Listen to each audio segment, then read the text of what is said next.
Prezados amigos, nós estamos aqui no Congresso da Socerge e eu tenho imenso prazer de estar aqui com o Dr. Fernando Bassan, que é do Instituto Nacional de Cardiologia e do Hospital Vitória Samaritano Barra. E nós vamos conversar um pouquinho sobre a revascularização coronariana em pacientes com síndrome coronária crônica. Dr. Fernando Bassan, antes de mais nada, muito obrigado por conversar conosco. Os benefícios da revascularização em pacientes agudos é inequívoca, acho que isso não está fora de cogitação. Agora, existem vários estudos relacionados à síndrome coronária crônica, doença arterial coronariana crônica, entre revascularizar em pacientes graves, pacientes trivasculares, pacientes diabéticos.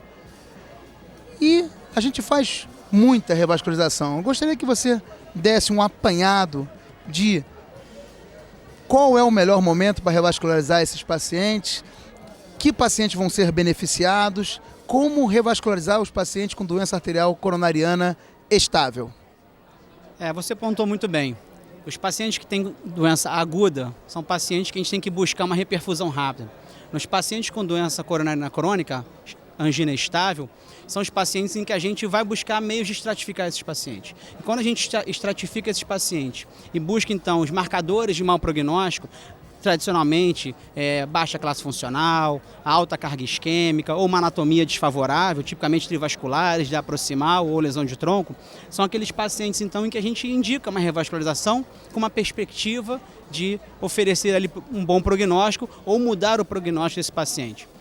Mas a gente tem um paradoxo na literatura, que é uma dificuldade de juntar essas informações prognósticas da estratificação com a resposta da revascularização.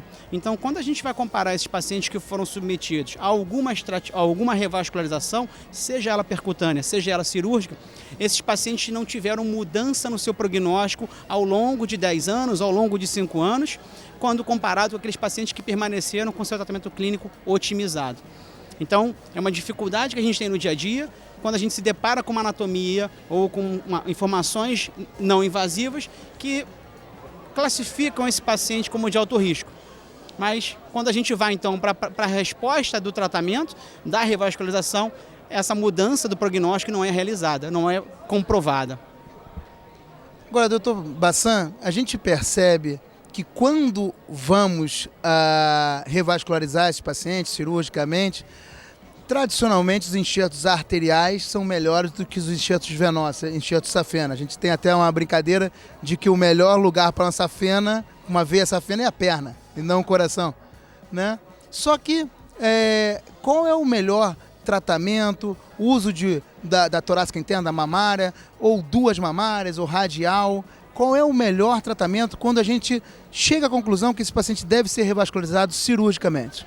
Essa é uma pergunta extremamente interessante e pertinente no momento atual, porque quando a gente vai revascularizar, o que passa a advogar é que a melhora da técnica, seja ela cirúrgica, seja ela percutânea, ela então vai promover um benefício adicional nesse paciente. E aí nós temos o trabalho do ART Trial, que é um trabalho que comparou então a cirurgia com duas mamárias, tentando aumentar o leito arterial, as pontes arteriais, comprovadamente, como você disse, com maior patência ao longo do tempo, com uma mamária única, um leito arterial único. Quando a gente vai para a análise preliminar de 5 anos, não houve diferença na taxa de mortalidade desses pacientes. Ainda que o enxerto possa sofrer algum desgaste ao longo do tempo, mas a mortalidade não modificou. Pois bem, esses autores então analisaram o seguinte: bom, em 5 anos é precoce, vamos fazer uma reanálise em 10 anos, porque em 10 anos, agora sim, eu vou ter uma alta taxa de falência do enxerto venoso e os enxertos arteriais então agora vão se sobressair. E quando a gente vai para a análise de 10 anos, infelizmente, a leitura continua sendo a mesma. A mortalidade dos pacientes não muda.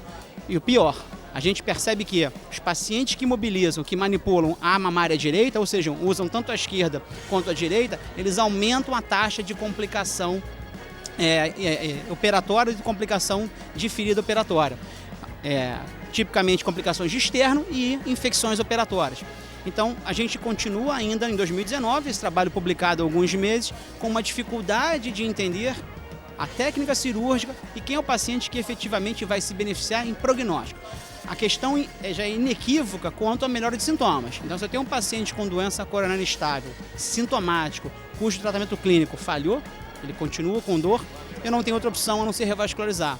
Mas se eu estou pretendendo, e se eu quero prometer a esse paciente que eu vou revascularizar esse paciente cirurgicamente ou percutaneamente e vou prometer a ele agora melhora prognóstica, eu ainda continuo no território das hipóteses. Eu não consigo comprovar.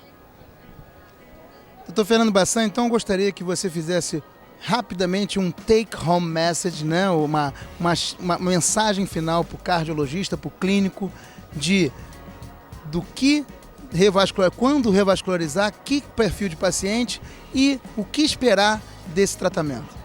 Eu acho que a primeira mensagem que a gente tem que passar é o seguinte: o tratamento da doença coronária crônica é clínico. E quando a gente fala clínico, ele não é remédio exclusivamente. Ele é remédio, mudança de estilo de vida, mudança dietética, atividade física, controle do peso, controle do seu colesterol, controle da sua glicose. Quando esse tratamento entra em falência do ponto de vista de sintomas, a revascularização está indicada. Se esse paciente ele é encontrado marcadores de mau prognóstico, esse paciente tem que ser avaliado quanto uma possibilidade de revascularização, ainda que a gente tenha trabalhos que, globalmente analisando, não inferem mudanças prognósticas. Mas, tipicamente, as lesões de tronco, as lesões trivasculares com DA proximal, que tem disfunção ventricular, alta carga isquêmica, esses pacientes têm que ser vistos de uma forma individualizada. E, sim, tem que ser avaliado um possível benefício de uma revascularização. Dr. Fernando Bassan, gostaria de agradecer, muito obrigado por essa entrevista, obrigado por compartilhar conosco o seu conhecimento. Obrigado. Muito obrigado.